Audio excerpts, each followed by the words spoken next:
Eh, Buenos días. Hoy vamos a estudiar el tema de las cosas y los derechos reales, que corresponde al inicio de la unidad 4 del programa. Ya estamos en la parte final del programa de este curso y vamos a estudiar una parte muy importante del derecho romano, que es todo lo referente a los bienes y derechos reales. Por supuesto, primero vamos a hacer una aproximación, pues, a lo que es el concepto de patrimonio y al concepto de lo que son los llamados derechos reales y su comparación con los derechos personales, que ustedes van a estudiar con más profundidad en su curso de Instituciones Jurídicas Romanas 2. Entonces, pero en esta parte del programa nosotros vamos a estudiar eh, todo lo concerniente a los derechos reales y vamos a estudiar en próximas clases el derecho de propiedad y los demás derechos reales que se derivan del derecho de propiedad. Este es un tema que los romanos eh, establecieron hace miles de años y que permanece casi invariable, incólume, hasta el momento actual. Y eso no está en función de que los romanos fueron unos genios que inventaron el derecho, sino yo siempre les he dicho que los romanos fueron eminentemente prácticos. Entonces, como ellos fueron eminentemente prácticos, en la medida que se les presentaban las situaciones jurídicas, ellos iban buscando reglas o soluciones para esos problemas. Y el tema de los derechos reales es un tema que ellos fijaron en su momento y que está casi incólume hasta la actualidad. ¿Okay? Eso quiere decir que los mismos derechos reales que los romanos establecieron hace más de 2000 años son los derechos reales que tenemos hoy en día, con excepción de uno u otro que tenía que ver, por ejemplo, con el trabajo de los esclavos. Pero este tema es un tema medular para sus estudios de derecho civil y vamos a ver los antecedentes, pues, más remotos de esta institución también en el derecho romano. Vamos a compartir pantalla como de costumbre.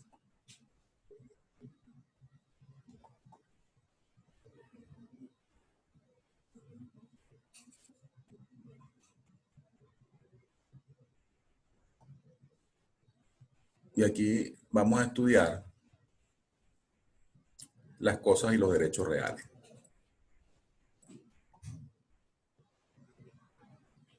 ¿Qué es el patrimonio? El patrimonio. La palabra patrimonio deriva de patrimonium, que significa todo lo recibido del pater. Recuerden que el pater familia es el titular del patrimonio dentro de la familia, es el único dueño. Solamente a partir de Augusto es que comienzan a establecerse algunas excepciones a este régimen de unidad patrimonial dentro de la familia y se permite a los hijos de familia tener la propiedad sobre ciertos bienes, producto de su trabajo, de sus haberes militares o producto de la sucesión por vía materna. Pero el patrimonio fundamentalmente es todo lo recibido del pater familia. El patrimonio era una universalidad jurídica susceptible de transmisión, no solo mortis causa, sino inter vivos. Fíjense que hoy en día el patrimonio no se puede transmitir, digamos, como universalidad jurídica por actos inter vivos, como si se podía pasar en el derecho romano. Porque para los romanos el patrimonio no es un atributo de la personalidad, por lo que podía haber personas sin patrimonio. Hoy en día concebimos al patrimonio como un atributo de la personalidad. Eso quiere decir que el patrimonio no implica que una persona tenga o no tenga bienes o activos, sino que tiene la capacidad jurídica para adquirir esos bienes, ¿verdad? Pero en el derecho romano sí había personas que no tenían patrimonio, como era el caso de los esclavos, es decir, que carecían de esa capacidad patrimonial. ¿Cómo se transmitía el patrimonio en el derecho romano por actos intervivos? Bueno, por ejemplo, por vía de la drogatio, que era la adopción de un pater familia, y esta adopción implicaba la transmisión totalmente del patrimonio de un pater al otro. Y recuerden que cuando se producía la drogatio, el pater familia que era adoptado sufría una capite diminutio mínima y él pasaba de ser sui juris a convertirse en una persona alieni juris. Y tanto él como toda su familia se colocaban bajo la patria potestad del adoptante. El otro caso por el cual el patrimonio podía ser transmitido por actos intervivos era a través del matrimonio en manus maritalis. Entonces, cuando se celebraba este matrimonio en manus maritalis, la mujer entraba a formar parte de la familia del marido y prácticamente perdía su capacidad patrimonial por efecto de las manus maritales, y todo lo que ella pudiera adquirir pasaba a ser propiedad ya sea del pater familia o del marido.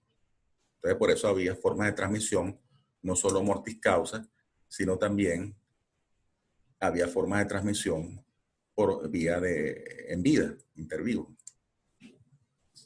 Para los romanos, el patrimonio estaba integrado solo por valores positivos. Es decir, que estaban excluidas las deudas y los pasivos, pues, que tuviera ese patrimonio. Hoy en día no es así. El patrimonio de una persona se refleja tanto como por sus activos como por sus pasivos, ¿verdad? Entonces, pero para los romanos era distinto. Las cosas, los créditos y los derechos apreciables económicamente formaban parte del patrimonio, no así las deudas que debían ser reducidas. El patrimonio debió considerarse constituido en los comienzos solo por las cosas corporales, pero para la jurisprudencia clásica lo integran además los derechos reales y personales. Vamos a ver ahorita de qué se tratan esos derechos reales y personales. La terminología de derecho real y derecho personal no es romana. Es decir, no es propiamente romana esa terminología. Los romanos hablaban de acciones in rem y acciones in persona. Es decir, acciones reales y acciones personales. Recuerden cuando hablamos de los temas procesales en el derecho romano, que vimos que el derecho romano era un derecho eminentemente procesal. Porque al lado de cada derecho subjetivo reconocido a los ciudadanos romanos, ya sea por la ley o por los magistrados, había una acción tendiente a hacer valer ese derecho. Entonces, por eso se decía que era un derecho de acciones. Entonces, aquí hablamos de las acciones reales y de las acciones personales. Las acciones in rem se ejercen sobre las cosas y las acciones in persona son las que se ejercitan o recaen sobre una persona. Podemos decir que las acciones in rem tienen un carácter de perpetuidad. Es decir, que los derechos reales tienden a durar en el tiempo, tienden a perpetuarse, mientras que las acciones personales tienen un carácter temporal y se van a extinguir con el pago de la obligación o por cualquier medio de extinción de la obligación. Entonces, por eso hay ese carácter de temporalidad en las acciones personales. Ulpiano nos dice, dos son las especies de acciones. La real, que se dice reivindicación, y la personal, que se llama condición. Fíjense que la acción reivindicatoria es la acción real por excelencia. Y es la acción que tiende a buscar recuperar la propiedad de la cosa que nos ha sido arrebatada y que se encuentra en manos de una persona que no tiene derecho a tenerla. Entonces, esa es la acción real por excelencia, la acción reivindicatoria. Cuando se habla de la acción personal, se dice un piano que se llama condición. Entonces, acción real es aquella por la cual pedimos una cosa nuestra, que es poseída por otro, y es siempre contra el que posee la cosa. Esto nos habla de un carácter rey persecutorio de la acción real. Esa acción real se va a dirigir contra cualquier persona que tenga la cosa en su poder y que no tenga derecho a tener la cosa, ¿verdad? Y es acción personal aquella con la que litigamos contra el que nos obligó a hacer o dar alguna cosa y siempre tiene lugar contra él mismo. ¿Ok? Entonces aquí el adversario, vamos a decir, de la acción personal está previamente determinado porque es el deudor, ¿verdad? De la obligación. En cambio, en la acción real, ese adversario no está previamente determinado, sino que hay un sujeto pasivo universal que tiene la obligación de respetar el ejercicio de ese derecho real. Si yo tengo una cosa que me pertenece, si yo soy propietario de una cosa, esa cosa tiene que estar bajo mi esfera de dominio y toda la sociedad entera tiene la obligación de respetar ese derecho real. Entonces, por eso que en la acción real, digamos que el adversario es desconocido, pero que se va a identificar en un momento determinado cuando la cosa sea usurpada o sea violentada de parte nuestra. Los derechos reales, vamos a ver una diferencia entre los derechos reales y los derechos personales, para que las tengan claras, ¿no? Como les digo, aquí nosotros estamos estudiando los derechos reales ya en este fin de curso, pero ustedes van a estudiar los derechos personales en profundidad en el curso de Instituciones Romanas 2. Y ahí le va a corresponder estudiar la obligación y el contrato. ¿Ok? Entonces van a estudiar con mayor profundidad todo el tema de las obligaciones romanas. Los derechos reales recaen directamente sobre una cosa. En cambio, los personales vinculan personas, aunque eventualmente puedan recaer sobre las cosas. Como les dije, siempre el derecho real va a recaer sobre una cosa determinada. Y el derecho real por excelencia, como les dije, es el derecho de propiedad. Del derecho de propiedad se van a derivar los demás derechos reales. Por eso es que los derechos reales tienen un número cerrado, un número clausus. Son de carácter taxativo, desde la época romana hasta nuestros días. Entonces vamos a encontrarnos que del derecho de propiedad se van a desprender las servidumbres reales y las servidumbres personales, que ya vamos a estudiar más adelante. Y todas ellas tienen un carácter taxativo. ¿Okay? El derecho real es oponible erga omnes, frente a todos, como les decía ahora. Hay una obligación pasiva universal de respetar el derecho real de alguien, de todas las personas. Mientras que el derecho personal solamente es oponible al deudor. Ese adversario que tenemos, vamos a decirlo entre comillas, previamente determinada, y que sabemos que está obligado a dar, hacer o no hacer alguna cosa, en virtud de una obligación, en virtud de un contrato. El derecho real supone el derecho de perseguir la cosa en manos de quien se encuentre, lo que no ocurre en los derechos personales. ¿Okay? Fíjense que el derecho personal puede indirectamente recaer sobre una cosa. Como, bueno, si hay una demanda, por ejemplo, contra una persona por cobro de bolívares, esa persona puede ser objeto de medidas de embargo sobre sus bienes. Y en definitiva, cuando la sentencia esté definitivamente firme y se proceda a la ejecución, bueno, se procederá a la ejecución sobre su patrimonio. Pero en principio no se persigue la cosa, sino se persigue la persona que se ha obligado en virtud de un contrato, de una obligación válida, pues de acuerdo a la ley. El derecho real concede un derecho de preferencia o exclusión del que carecen los derechos personales. Esto quiere decir que el derecho real nos da a nosotros un derecho de preferencia. Le voy a poner un ejemplo. La hipoteca es un derecho real. Entonces, en el momento que se saca un bien a remate que está hipotecado a favor de un tercero, ese tercero tiene derecho a cobrar con prioridad sobre los demás acreedores. ¿Ok? Porque tiene un derecho real que le concede preferencia. Si yo tengo una propiedad sobre un fondo, sobre una hacienda, yo tengo el derecho preferente a ocupar ese fondo. Entonces el derecho real me da un derecho de preferencia o exclusión sobre las demás personas. Mientras que en los derechos personales no hay derecho de preferencia alguno y en caso de insolvencia del deudor, todos los acreedores concurrirán y soportarán igualitariamente las pérdidas.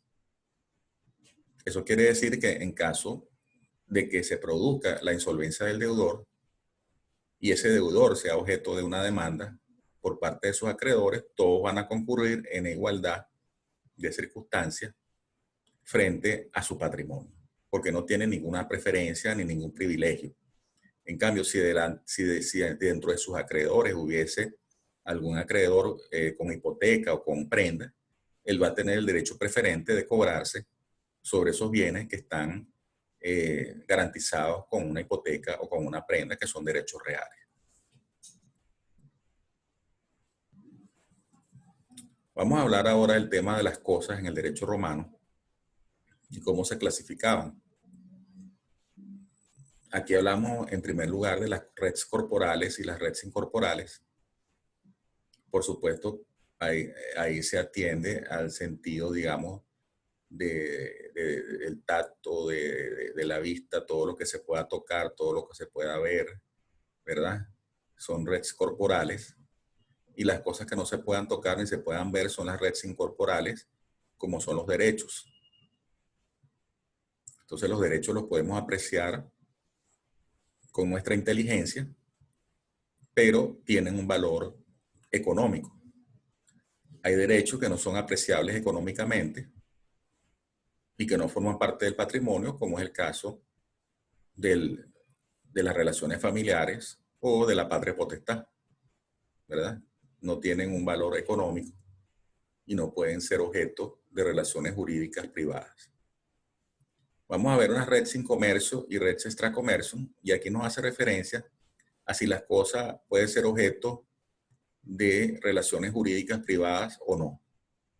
Entonces, si la cosa puede ser objeto de tráfico jurídico entre particulares, entonces hablamos de red sin comercio.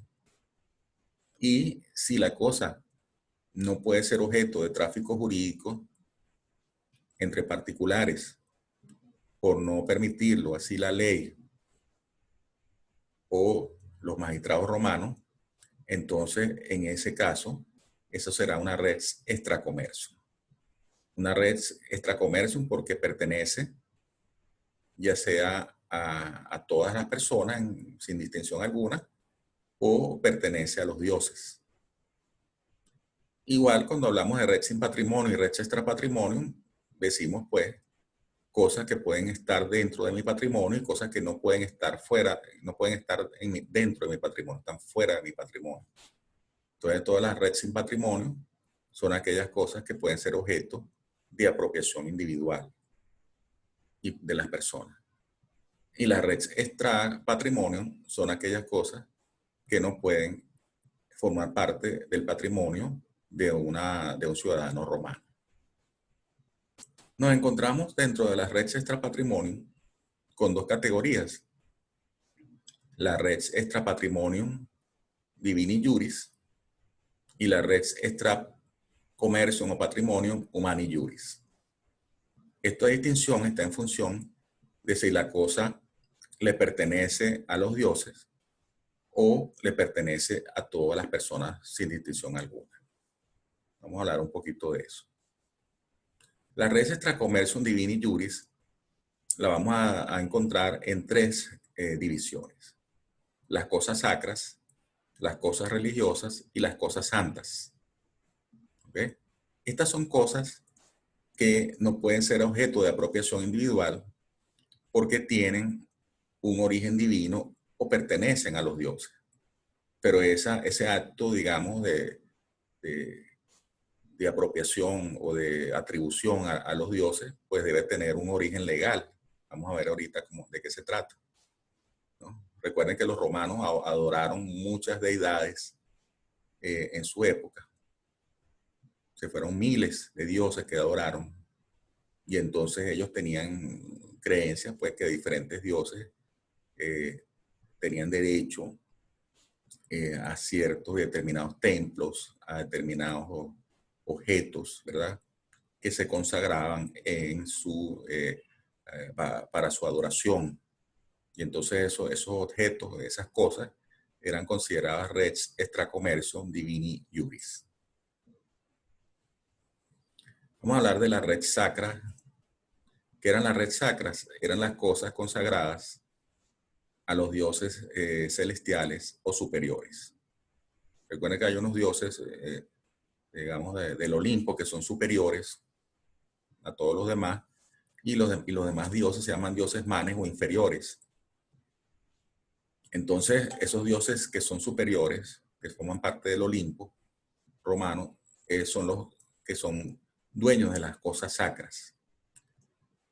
La condición de sagrada de la cosa no dependía de la naturaleza de la cosa, sino de un acto solemne y religioso, la consecratio, celebrado por el pontífice con intervención del magistrado en ejecución de una ley, un plebiscito, un senado consulto o un decreto del príncipe.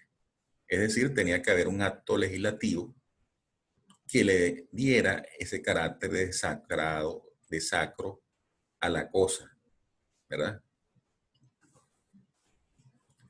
Las res sacras eran consideradas por los romanos no como una propiedad del Estado, sino de la divinidad a cuyo favor se operaba la transmisión del dominio en virtud de la consecratio o consagración. La violación de una cosa sagrada tornaba sacer a su autor. ¿Qué quiere decir esto? Que esa persona que violaba una cosa sacra primero podía ser muerto impunemente por cualquier persona, o podía ser objeto de penas como el destierro, ¿verdad? Y era una persona que se consideraba sacer, es decir, una persona execrable, porque había violado una cosa sagrada. Cuando tenía lugar la ceremonia inversa, la profanatio, el objeto perdía su condición de cosa sagrada, pudiendo ser objeto de relaciones jurídicas privadas. Por ejemplo, si un templo había sido objeto de invasión, de violación de su morada por parte de extranjeros y estaba semidestruido, entonces, bueno, se hacía una ceremonia inversa, la profanatio, para quitarle ese carácter de cosa sagrada. Hoy en día, en la ciudad de Roma, se consiguen muchos lugares sagrados por los romanos antiguos. Si ustedes algún día tienen oportunidad de ir, los que no han ido, en el Foro Romano se van a encontrar muchos templos que todavía están levantados, están en ruinas, y que fueron sitios de adoración en la antigua Roma, ¿ok? Y fueron res sacras en su momento. ¿Qué son las res religiosas? La calidad de res religiosa resultaba no de la consecratio, sino de su abandono a los dioses inferiores o manes, es decir, el difunto divinizado. Esto no quiere decir que todos los difuntos van a tener el carácter de, una vez que es enterrado su cadáver, van a tener el carácter de dioses inferiores o manes. Por eso es que todos los difuntos son objeto de adoración dentro de la familia. Eso es lo que constituye el culto familiar, ¿verdad? Y hoy en día hacemos algo parecido con nuestros difuntos, ¿verdad? Cuando les mandamos a decir misa, cuando los tenemos siempre presentes, hay personas que le tienen un altar a sus difuntos, ¿verdad? Entonces todavía hoy en día nosotros mantenemos un culto a los difuntos, pero los romanos consideraban que los difuntos eran dioses ya o semidioses, manes o inferiores. Entonces era res religiosa en sentido estricto el sepulcro, el lugar donde se había sepultado el cadáver, y por lo tanto, esa tierra donde estaba sepultado el cadáver se consideraba que no podía ser objeto de ningún tráfico jurídico. No había ninguna ceremonia formal, sino el acto privado de la inhumación de un cadáver. Las cosas santas. Son cosas santas los muros y las puertas de las ciudades. Podemos agregar también las puertas y ventanas de la casa, de las casas, de las domus romanas. Se consideraban que estaban protegidas por dioses, ¿verdad? De ahí viene el carácter, pues, de la inviolabilidad del domicilio, ¿no? Porque se considera que, bueno, o se consideraba en la época romana que la violación del domicilio era una ofensa también a esos dioses que custodiaban esas puertas y esas ventanas. La designación de santa de una cosa derivaba de la circunstancia que su violación implicaba una santio o sanción, que en el caso de los muros de las ciudades era la pena de muerte. ¿Okay? Entonces por eso se hablaba de cosas santas. ¿Cuáles son las redes extracomercio humani juris? Bueno, aquí vamos a encontrarnos unas cosas que están fuera del comercio, pero no porque pertenezcan a los dioses, sino porque pertenecen a todas las personas, a todos los ciudadanos o a todos los habitantes de una ciudad. Entonces vamos a hablar de las redes comunes, de las redes públicas y de las redes universitatis.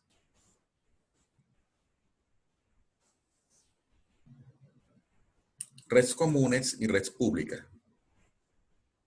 Nos dice Justiniano en las Institutas, y por derecho natural son en verdad comunes a todas estas cosas, el aire, el agua corriente y el mar, y por lo tanto las mismas cosas del mar, ¿verdad? Un ejemplo de lo que sería una red común para todas las personas, sin distinción de si son ciudadanos o no ciudadanos, ¿verdad?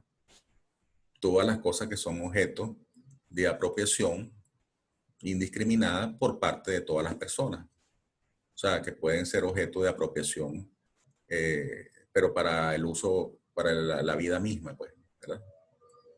Recibían el nombre, en cambio, de redes públicas, las pertenecientes al pópulo romano, como son los caminos o vías públicas y los puertos. Entonces aquí sí vamos a hablar de un sentido de pertenencia de la cosa, pero ya al pueblo romano como tal.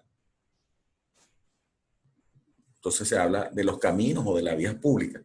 Eso quiere decir que todos tenían derecho a transitar libremente y que cualquier obstáculo que se pusiera en un camino o una vía pública podía dar lugar a que la persona pudiera interponer un interdicto en un momento dado para poder salir o para poder pasar por un camino o una vía pública. Entonces esas redes públicas le pertenecen al pópulo romano.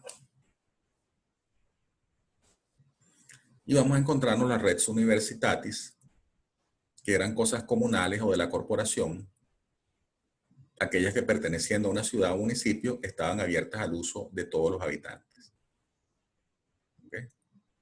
Entre ellas podemos mencionar los teatros, estadios y obras semejantes, y otras semejantes, como serían los baños públicos. Entonces están a disposición de todos los habitantes de la ciudad o de la corporación. Por eso se llaman redes universitatis. Estas son cosas que también están excluidas del tráfico jurídico, pero no porque tienen un origen divino, sino porque tienen un origen, un destino para el uso común de todas las personas, de acuerdo a lo establecido en la ley romana. ¿Cuáles son las redes in comercio? Es decir, las cosas que pueden ser objeto de tráfico jurídico. Aquí vamos a encontrarnos una primera clasificación muy importante para los romanos, que fueron las res mancipi y net mancipi, que ya vamos a explicar. Y esa clasificación viene a, digamos, a ser muy importante para la comprensión y el análisis de las obligaciones y los contratos romanos. Tenemos las cosas muebles e inmuebles, que ya es una distinción en Roma desde la época de las 12 tablas hasta nuestros días. Cosas consumibles y no consumibles, cosas fungibles y no fungibles, cosas divisibles e indivisibles, y cosas principales y accesorias.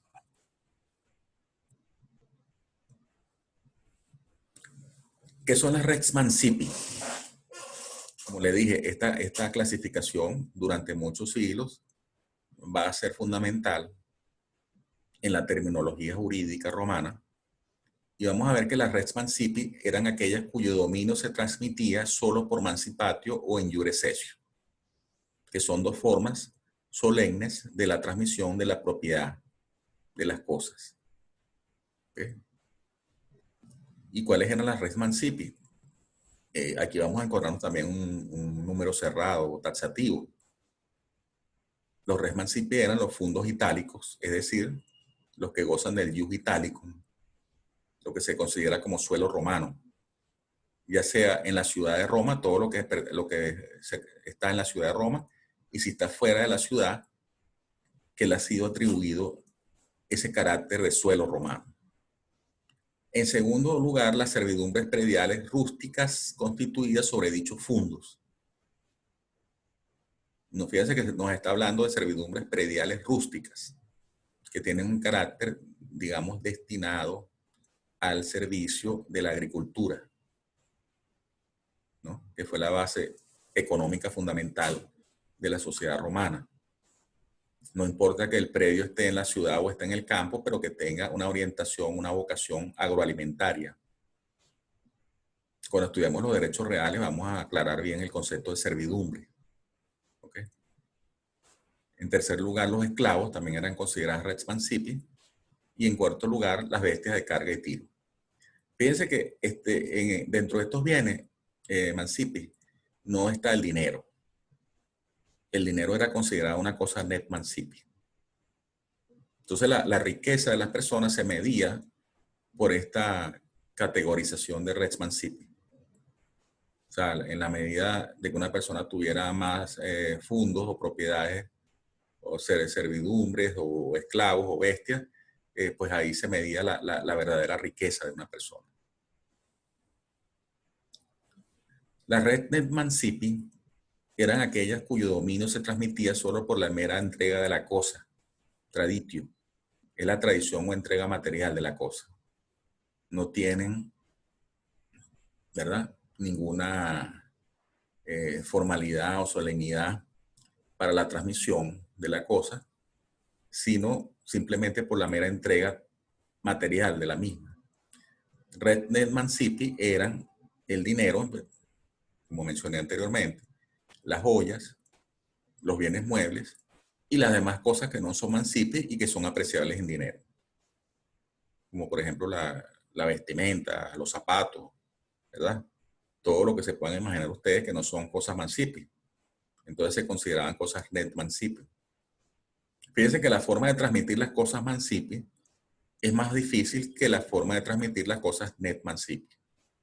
Porque las cosas mancipi solamente se pueden transmitir a través de esos medios solemnes y formales que se llaman la mancipatio y la iure cessio, que lo vamos a ver en próxima clase. Y eso nos va a indicar que para transmitir las cosas mancipi tenían las personas que ser ciudadanos romanos. Si la persona no era ciudadano romano, no podía hacerse uso de la mancipatio o de la iure cessio. Mientras que en las cosas net mancipi podían participar personas no ciudadanas, porque simplemente se transmitía la propiedad con la entrega material de la cosa.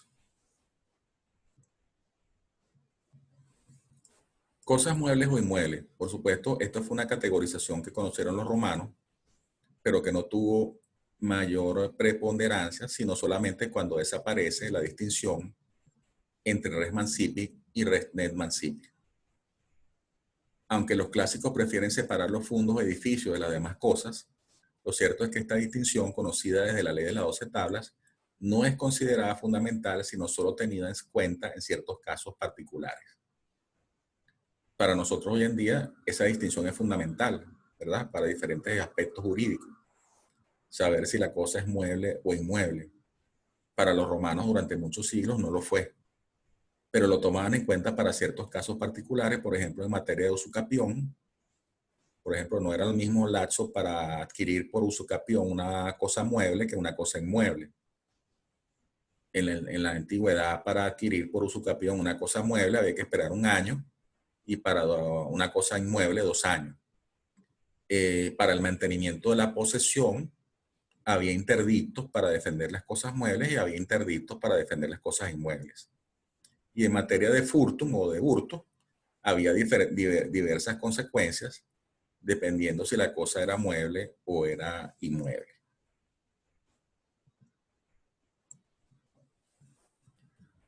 Cosas consumibles y no consumibles. Las cosas consumibles son aquellas que se consumen o disminuyen con el mismo uso, como ocurre con los comestibles y con el dinero, ¿verdad? Esas son las cosas que son destinadas a extinguirse por su uso, mientras que las cosas no consumibles están hechas para durar, aunque su uso con el transcurso del tiempo pueda conllevar a su deterioro o destrucción, ¿verdad? Por ejemplo, si usted tiene un pantalón, usted puede durar con ese pantalón 10 años, si lo conserva, si lo usa poco, pues. Ahora, si lo usa todos los días, a lo mejor quién sabe cuánto le durará. Pero eso se considera una cosa no consumible. Así como todas las cosas, los muebles en general, ¿verdad? Los inmuebles también son cosas no consumibles. ¿Cuáles son las cosas consumibles? Bueno, fundamentalmente la comida y el dinero, ¿verdad? Son cosas consumibles, obviamente. Cosas fungibles y no fungibles. Las cosas fungibles son aquellas que, según los usos del comercio, cada objeto de un determinado género se considera idéntico a cualquier otro del mismo género, como sería el dinero. Aquí se aplica el principio jurídico que nos dice que el género nunca perece. A usted se le puede acabar el dinero que tenga en su bolsillo, pero el dinero nunca desaparece, nunca se extingue como tal, ¿verdad? Un país puede estar muy mal en situación económica, pero siempre hay dinero circulando en la economía, ¿verdad? Entonces, ¿por qué? Porque son cosas que pertenecen a un género. Y asimismo vamos a encontrarnos diferentes comestibles, ¿verdad? Como los granos, los diferentes bienes pues, de consumo humano que pertenecen también a un género y que ese género nunca se considera que perece como tal. Mientras que las cosas no fungibles son aquellos objetos que según sus usos no son reemplazables unos por otros, como sería un fundo, por ejemplo. ¿Okay? También está el ejemplo en el derecho romano de los esclavos. Eran considerados cosas no fungibles. ¿Por qué? Porque tienen sus características particulares. Aunque el ser humano pertenece a una misma especie, que verdad como tal, pero no se considera que un ser humano pueda ser reemplazado por otro, porque tenga la misma, el mismo ADN o las mismas características genotípicas, ¿verdad? Cada quien tiene su forma de ser, su forma de actuar. Entonces, por eso una persona no puede ser considerada jamás una cosa fungible. Cuando hablamos de las cosas fungibles, esas cosas son objeto de un contrato que ustedes van a estudiar con más profundidad en el próximo semestre, que es el contrato de mutuo o de préstamo. Entonces, este contrato de mutuo va a tener por objeto cosas fungibles, ¿verdad? Siendo el caso típico por excelencia el préstamo de sumas de dinero. Mientras que las cosas no fungibles van a ser objeto de un contrato también que ustedes van a estudiar, un contrato real, que es el contrato de comodato, que es un préstamo de uso, ¿verdad? Entonces, ese contrato va a tener como objeto o cosas no fungibles. Cosas divisibles y cosas indivisibles. Las cosas divisibles son aquellas cosas que pueden ser objeto de fraccionamiento en partes que conservan la esencia y la función económico-social del todo, aún con mengua de su valor. Por ejemplo, usted puede tomar un diamante y picarlo en varios trozos, ¿verdad? Me imagino que un joyero especializado lo pueda hacer de una manera muy particular. Y cada uno de esos diamantes tiene un valor específico, ¿verdad? No el mismo valor que tenía la piedra original, pero sí tiene un valor específico que le da prestancia, ¿no? Y eso quiere decir que no se ha podido, no se ha alterado la esencia y la función económica social de la cosa como tal. Puede haber un diamante pequeñito que está incrustado, por ejemplo, en un anillo, ¿no? Y eso le da valor al anillo. Ahora, si ese anillo que tiene un diamante y tiene una piedra preciosa, usted lo manda a romper, ¿verdad? Lo manda a, a cortar. Entonces ese anillo ya perdió la función económica, social, y se produce, digamos, ya no tiene valor como tal, no tiene valor comercial. Las cosas no divisibles son aquellas cuyo fraccionamiento genera partes no homogéneas y que no participan de la esencia y función del todo. Si, por ejemplo, usted tiene una mesa y la pica en diferentes partes, ya esa cosa no tiene ningún sentido. Ya no tiene la función de mesa que cumplía. Entonces hay cosas que pueden ser divisibles materialmente, pero que no lo pueden hacer divisibles, digamos, desde el punto de vista jurídico y económico-social, porque ya no tiene sentido, ¿verdad? Aquí no se está hablando de que la divisibilidad o indivisibilidad sea la posibilidad material o no de fraccionar una cosa o dividirla, sino que simplemente se trate de que si la cosa es dividida o fraccionada, mantenga todavía la naturaleza como tal de la cosa original. Los derechos, por ejemplo, son perfectamente divisibles. Hay derechos que son indivisibles, como el derecho real de hipoteca, que se considera indivisible. O sea, cuando se hipoteca un bien para garantizar una obligación, ese bien queda totalmente afecto al cumplimiento de la obligación en su totalidad. Cosas principales y accesorias. Las cosas principales son aquellas que representan la esencia misma del complejo, como sería un fondo. Es decir, es una cosa que se vale por sí misma y no necesita de otra para poder coexistir. Mientras que las cosas accesorias son aquellas que, sin ser imprescindibles a la principal, están destinadas a su servicio, como serían todos los objetos y semovientes destinados al cultivo del fondo, como son los esclavos, bueyes y arados. ¿Okay? Todas esas son cosas accesorias en un fondo, vamos a decirlo así, y el fondo es la cosa principal. Otro ejemplo que les pongo, que es más fácil de entender, es con respecto a un préstamo de dinero. En un préstamo de dinero, el capital es la cosa principal y los intereses son los accesorios, ¿verdad? Por eso que no se puede cancelar primero el capital y después los intereses. ¿Por qué? Porque lo accesorio sigue la suerte de lo principal. Si la cosa principal perece o se extingue, entonces la cosa accesoria deja de tener sentido, deja de tener función económico-social. Entonces, la cosa accesoria está destinada al servicio de la cosa principal. ¿Ok? Bueno, con esto nosotros terminamos este tema de hoy. Yo creo que la próxima clase nosotros vamos a estudiar el tema de la posesión antes de entrar a estudiar la propiedad y los demás derechos reales. No sé si tenían alguna pregunta.